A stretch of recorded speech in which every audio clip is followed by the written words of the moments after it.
a 2 mm or a 3 mm, some skin we have to remove, and we should send it for a pathology. That is called histopathology. Not like a normal, we can see macro thing. Microscope with a electron microscope, they will see, and the changes of the psoriasis they can be. The changes normally are, he explained everything. That is epidermis. In epidermis there is a hyperproliferation. Normally the skin rejuvenates every 28 days. But in psoriasis only 4 days. So it hyperproliferates. So every 4 days the skin comes out. So it is giving like a scaling. So increased proliferation of the epidermis. Mainly the upper layer of epidermis.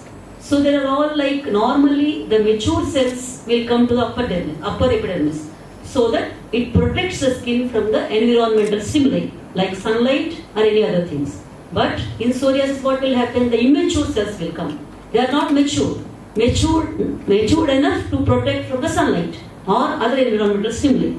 If they are not mature, the skin is prone to so much of infections and it can't protect from the sunlight.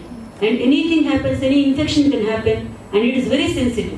The skin will become more sensitive, and it gives itching. So with the itching also there are so many infections will occur. Normally bacterial infections, streptococcus, staphylococcus, so many infections will occur. So that is the thing. Only skin is hyperproliferating and immature cells are coming onto the skin. So they can't protect from the sunlight or any other environmental stimuli. That is the thing, it is giving so much of infections. And also there are changes in the dermis. Dermis means the vessels. In the blood vessels, there is so much of proliferation in the blood vessels. And blood vessels also, the layer of the blood vessel. Layer of the blood vessel is thick enough to protect from the outside. But in this what will happen? If the immature cells are coming, and the layer of the skin, layer of the blood vessel is thinned out. So if you scratch the psoriatic skin, the blood will come. Automatically the blood vessels will break. Those are called different methods so that we can diagnose the psoriasis. So these are the things, and if the psoriasis is for a long time, it can affect the joints. And joints means normally you see the arthritis people. Yes. Arthritis is, osteoarthritis is there, rheumatoid arthritis is there, even psoriatic arthritis. So nowadays because of the increased anxiety, increased stress, this psoriasis is also becoming a global problem. So that is causing, if the psoriasis is more than for 10 years, so it is causing a psoriatic arthritis. Psoriatic arthritis normally it used to affect only finger joints, small joints. But nowadays it is affecting almost the lumbosacral joint, even the knee joints. So everybody is having arthritis means they go for osteoarthritis. So some arthritis is there, we have to knee transplant has to be done. But that is not the case. If the knee arthritis is there, test for the psoriasis. If the psoriatic patches are there, whether it is a psoriatic arthritis, whether it is a rheumatic arthritis, rheumatoid arthritis, or osteoarthritis, different types of arthritis are there. So just like that, they will go into the layman, some arthritis is there, okay, some knee transplant has to be done. That is not the rule.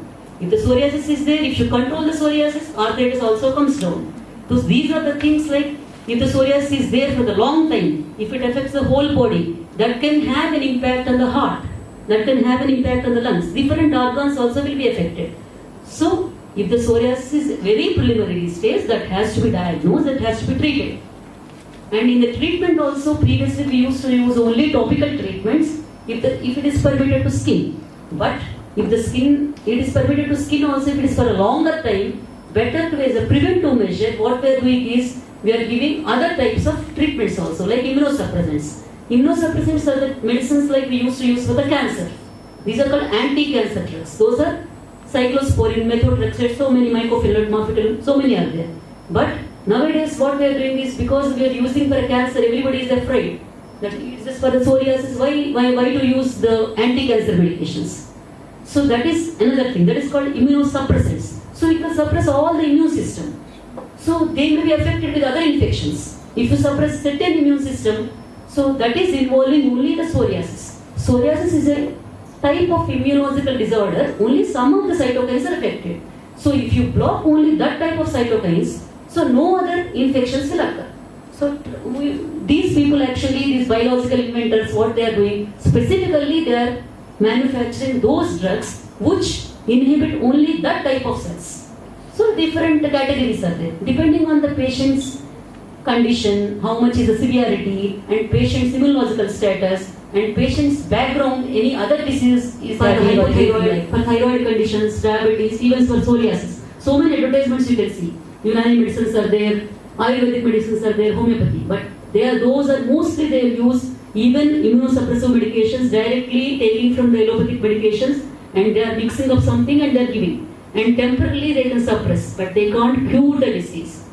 That is the thing, that is the take-home message is, try to first diagnose the case. Whether it is a psoriasis or any other thing, then go for a specific treatment, not like a temporary things. Okay? We'll give a questionnaire for you, so you can, genetically predisposed.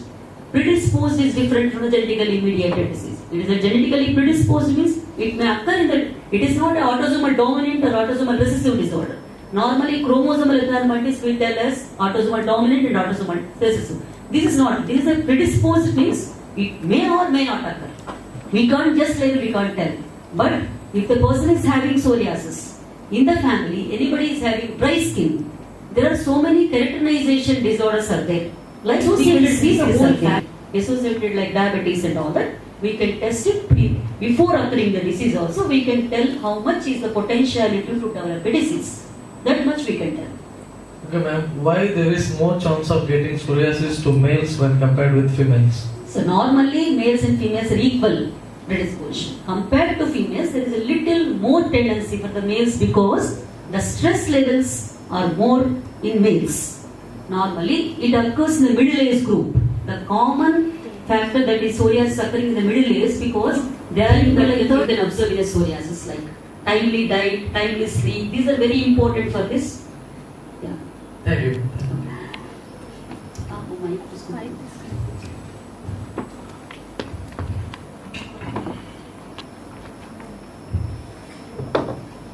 Ma'am, please, what is the main cause of this disease? Actually, for any disease, there won't be like one cause. If it is an infection, one cause. Bacterial infection, streptococci is the cause. Another staphylococci is the cause. This is multifactorial. Multifactorial means it is not one cause. So that is first, the definition of psoriasis is chronic, inflammatory, multifactorial, immunologically mediated disease. So everything is its meaning. Multifactorial means it has genetic factor, it has environmental factor, it has immunological tendency. So this has so many factors. That is called multifactorial. It is not a one cause.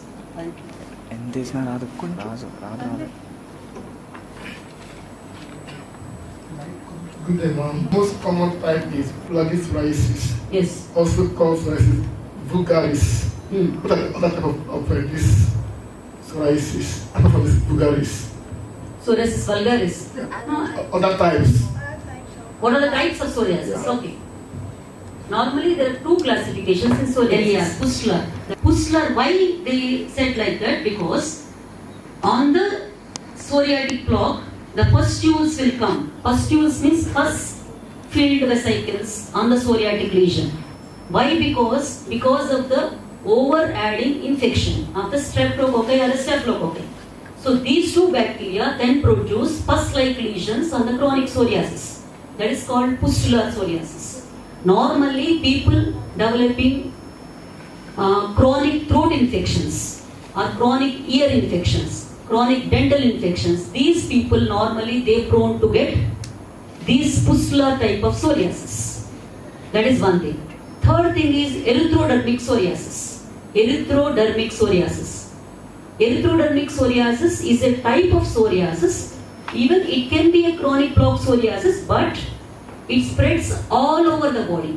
Normally chronic plaque psoriasis affects only certain parts of the body. But in psoriatic erythroderma, it affects all over the body. The plaques will all unite. And only the man will look like a red man. Just erythema. All over the body it is a redness. That is called erythrodermic. Erythro means redness. So all over the body it becomes red. And because of that, the skin will be more sensitive. And the more water will be evaporated. So the heart, the supply to the heart will be decreased. So normally heart failure is more common in erythrodermic psoriasis. So in chronic plaque psoriasis also they may develop in some part of the time erythrodermic psoriasis. There are basically three types of psoriasis. One is chronic plaque psoriasis, pustular psoriasis and erythrodermic psoriasis. And another classification is depending on the area of the affected. If it is affected on the scalp, it is called scalp psoriasis. If it is on the palms, that is called palmoplantar. Plantar means under the feet. And if it affects any other part, like nails, nail psoriasis. If it affects the joints, that is called joint psoriasis. These are the different types are there, depending on the location of affected area. These are the things. And normally environment factors, what I mentioned, no? Not only the sunlight, even seasonal variations. Normally It's 1:30 in my watch. So 10-15 minutes I'll give. That's okay?